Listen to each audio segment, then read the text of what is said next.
Thank you for coming back to my channel. We're going to be adding loop stitch to my knit along blanket. I'm using a yarn called Opera. It was thin, so I am doubling it.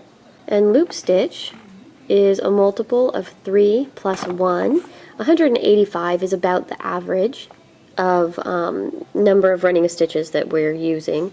So I went ahead and took 185, divided it by 3 since it's a multiple of 3. See? And that's 61.66, so I decided to just take 62 times 3, and that's 186, which is actually the amount of stitches we have on there. And then it says plus 1, so we add 1 stitch. So in the very first row I did increase. Now this is a very, very easy stitch. On the front, which is the right side, and that happens to be row 1, you just knit. So we just knit all the way across. So this is the front side. So we go in, yarn over, being through, drop off, and then we'll come back on the next row to show you the pretty loop. So now we're going to start on the second row, which is the fun row. And all you do for this pattern is repeat the first and second row. What you do is knit 1, you slip 2 stitches purlwise, then you knit again. That's it. So let's do that again.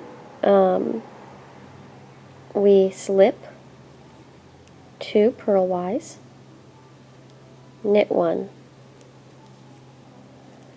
slip 2 purlwise, knit 1. And I just caution you to not hold the yarn too tight because you want the loops to be able to stretch and be open.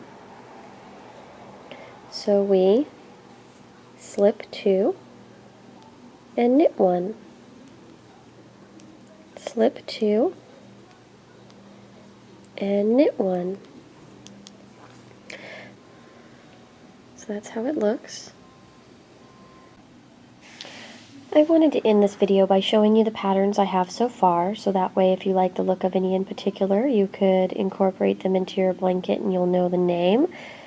But this stitch is a mock rib. That's probably a better view of it, and it is reversible. It looks the same on both sides. That was the first stitch in the pattern, called a mock rib. The second stitch is called scallop, and I have 2 of those rows. Here's what it looks like in another blanket. So as you go along, if you repeat, you end up adding more rows, and it's like in sets of 2. So this is the scallop.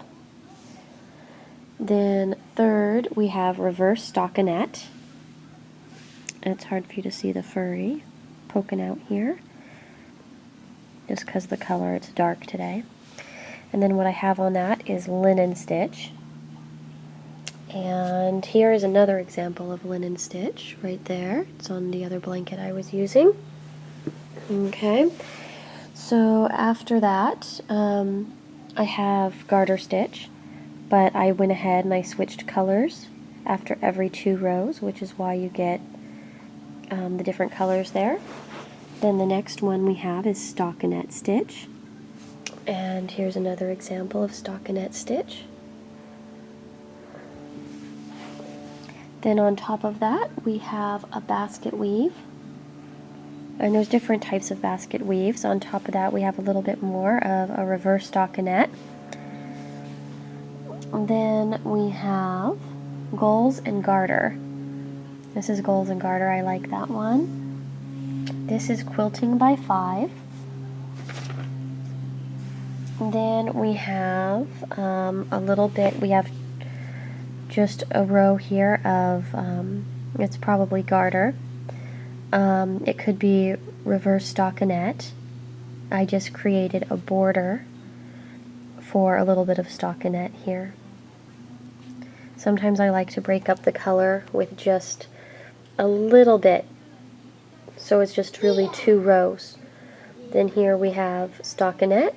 Here we have the dimple stitch. I really like this yarn. It looks really dark in the video.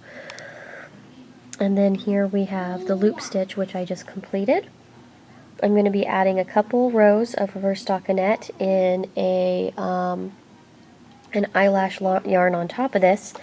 And then I am going to be doing a cable. This is the cable I'm probably going to do in the next tutorial, just so you know what to look forward to. So here is our Afghan so far. I'll be seeing you guys soon.